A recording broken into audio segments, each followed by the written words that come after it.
Kalau kita menghapus satu file di komputer kita, dia akan larinya ke recycle bin. Tapi kalau data di recycle bin kita hapus, itu larinya kemana? Mau dengar cerita horor?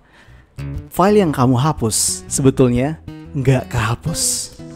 Ini adalah gambaran memori komputer. Ketika kita mau menyimpan satu file, contohnya gambar pisang ini, maka media penyimpanan kita, dalam hal ini hard disk, akan menulis secara fisikal data gambar tersebut ke dalam piringan hard disk. Lalu komputer kita akan menaruh satu pointer yang berfungsi untuk menunjukkan kalau di memori bagian tersebut itu ada pisang.jpg. Nah, fungsinya untuk apa? Seperti ini. Ketika user mau mengakses gambar pisang, komputer akan melihat ke dalam memori dan dia akan lihat kalau ada satu pointer yang mengarah ke satu alamat memori yang bernama pisang.jpg yang dicari user tadi. Ketika kita menghapus gambar pisang tersebut, itu sebenarnya kita hanya menghapus pointer atau si penunjuk yang menyimpan nama file tersebut dan alamatnya di dalam satu memori. Padahal data gambar tersebut masih ada di dalam memori. Tapi komputer kita akan menganggap kalau alamat address memori tersebut itu kosong, nggak ada datanya.